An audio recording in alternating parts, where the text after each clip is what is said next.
যে সে যেটা টেলিফোনে অডিওতে ২২৭টা মামলা বুলবুলকে বলছে গাইবান্ধার আওয়ামী লীগ নেতা যে ২২৭টা যখন মামলা তাহলে ২২৭ জনকে হত্যার লাইসেন্স তো আমি পেয়ে গেলাম। জনাব মোস্তাফিজুর ভাই, আজকে আদালত অবমাননার মামলায় পলাতক শেখ হাসিনা ৬ মাসের কারাদণ্ড দিয়েছে আদালত। তার পতনের পর, অভ্যুত্থানের পর এই প্রথম একটি মামলায় শেখ হাসিনা দণ্ডিত হলেন। আরও অনেক বড় বড় অপরাধের মামলা চলমান আছে আন্তর্জাতিক অপরাধ ট্রাইব্যুনালে, আমরা জানি সারা দেশে তার বিরুদ্ধে অসংখ্য মামলা আছে। যদিও আদালত অবমাননা এবং ৬ মাসের কারাদণ্ড, এর কি তাৎপর্য?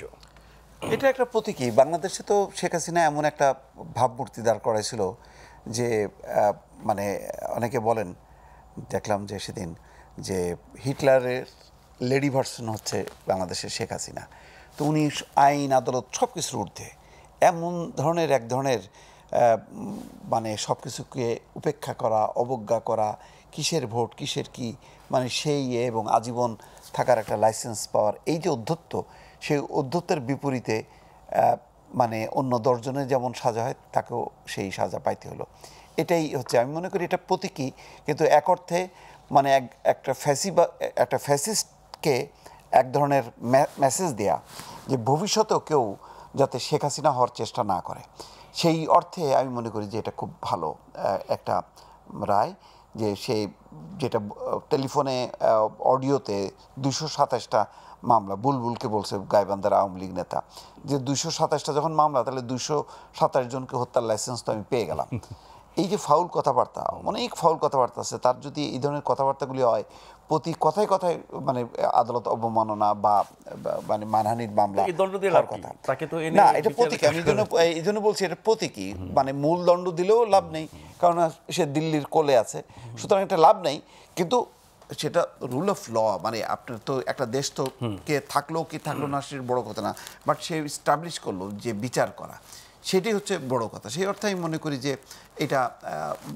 এটা অত্যন্ত ভালো। অন্তত অধ্যত্ব বাংলাদেশের রাষ্ট্র শাসন করতে এসে যে এক ধরনের অধ্যত্ব, এক ধরনের মানে হামবড়া ভাব যে আমি শ্রেষ্ঠ, আমি আমার বাপ দেশ স্বাধীন করছে, সব কিছুর ঊর্ধ্বে আমি, এই ধরনের যে মনোবৃত্তি, এই মনোবৃত্তিকে সাংঘাতিকভাবে একটা হিট করার দরকার ছিল, সেটা কিন্তু হইল। সে এখন দিল্লিতে থেকে অন্তত স্ক্রলটা তো দেখলো যে তার সাজা হয়েছে বাংলাদেশের আদালতে। এই বাংলাদেশে তো কোনো কিছুই তাকে স্পর্শ করবে এটা তো সে কল্পনাও করতে পারেনি। সেটা দেখলো, সে নিজেও দেখলো যে তার বাবার পরিণতি, এখন নিজের পরিণতিটাও দেখলো।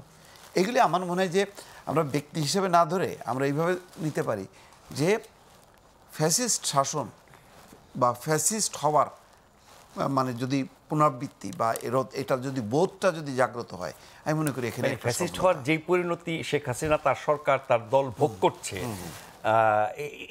এইটাই তো সবচেয়ে বড় ঘটনা না? বিচার আচার যদি আপনি বাধা দেন ভবিষ্যতে কেউ যাতে এরকমটা না হয়। এক্স্যাক্টলি।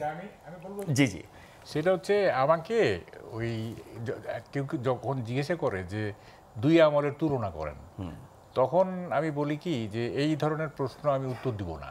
কারণ পাখির মধ্যে কাক চালাক না পশুর মধ্যে শিয়াল চালাক, এটা কোনো প্রশ্ন না। দেখেন, গত রেজিমে চিফ জাস্টিস ওয়াজ ফোর্সড টু লিভ কান্ট্রি, মানে ভয়াবহ জুডিশিয়ারি কোথায় চলে গেছিল। প্রধান বিচারপতিকে দেশত্যাগ করতে হয়েছে। হ্যাঁ, কী কারণে? সে একটা রায়ের অবজারভেশন দিছিল যেটা তাদের পছন্দ হয় নাই। তারপরে খায়রুল আলম তো আপনি জানেন যে তত্ত্বাবধায়ক সরকার আপনার বাতিল করে মানে করে দিল। মানে এই ধরনের জুডিশিয়ারি এই ধরনের হয়েছে। এই আমলে কি আদালত প্রাঙ্গণে মব হয় নাই? মব হয়েছে কি না আদালত প্রাঙ্গণে? জি। এবং মানে মানে জুডিশিয়ারির উপরে মব হয় নাই? নিশ্চয়ই, তাই না? তো কি একই তো জিনিস, তাই না? তার মানে ওইটা মানে 11 মাসে গোটা বিচার বিভাগের কোনো পরিবর্তন হয় নাই এই 10 মাসে?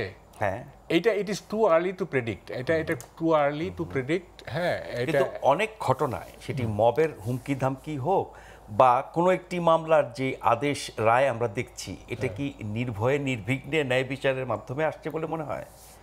এইটা দেখেন, আমি কন্টেম্প্ট অফ কোর্ট হোক এই ধরনের কোনো কথা বলতে রাজি না। না না আমাদের এই অনুষ্ঠানে অনেক না, না, একই ধারাবাহিকতা। আমি একটু বলি, আমি না- সুপ্রিম কোর্টের আইনজীবীরাও কিন্তু আমি বলি এটার আগের যে ধারাবাহিকতা সেটাই আছে, এখনো কিন্তু নিম্ন আদালত কিন্তু নির্দেশে চলতেছে। আপনি তাই যদি না হয়, আমি এর আগে কয়েকজন নাম বললাম, যে আপনি এই যে কয়েকদিন আগে আসিফ নজরুল যেটা বললেন যে প্রাথমিক তদন্তেই যারা হত্যার মামলারে তাদেরকে বাদ দেওয়া হবে, তো সেই রকম কারাগারে কতজন আছে? আপনি এই যে এক গাদা সাংবাদিক, আমি অন্যদের যেসব কথা বাদ মামলায় দিলাম, অভিযুক্ত হয়ে কারাগারে তারা আটক আছেন, জামিন কিভাবে পাচ্ছেন না, সেটা কি শিল্পীরা কিভাবে আইনের আছে শাসন? তাদেরকে? জি। তার মানে হচ্ছে আপনি জানেন যে এরা হত্যা মামলার সঙ্গে যুক্ত নেই, কিন্তু তারপরেও আপনি ওই মামলা যেহেতু নাম আছে তাদেরকে অ্যারেস্ট করে না, এগুলো না, এগুলো থানার ব্যাপার। আমি হায়ার জুডিশিয়ারির কথা বলতেছি, এগুলো থানার ব্যাপার। না না না বিচার তাদেরকে আদালতে প্রডিউস না, করা না, হয়েছে তো। আমি বলতেছি বিচার তো লোয়ার শুরু হয় এই থানা lower এবং judiciary থেকে। না না থানা এবং লোয়ার কোর্ট, এটা এটা এগুলো হচ্ছে থানার লোয়ার কোর্ট। আমি হায়ার জুডিশিয়ারির কথা বলতেছি। যেমন ধরেন যে এই আমি যেহেতু বললাম যে মব হয়েছে, তা এটাই তো এনাফ। মব মানে জুডিশিয়ারিতে মব হওয়া মানে কি, নিশ্চয়ই। এটা কোর্টে মব হওয়া মানে কি, মানে এটা তো মানে টোটালি একটা, একজন একরকম হুমকি বা ভীতিকর পরিবেশ, তাই না, ভীতিকর পরিবেশ না। তো এখন এটা রেজাল্ট তো দরকার নেই, কি ঘটছে সেটা আমরা দেখি। হ্যাঁ, মব হয়েছে আদালতে, এবং তার প্রভাব কি পড়তে পারে সেটাও অনুমেয়। এটা অনুমেয়।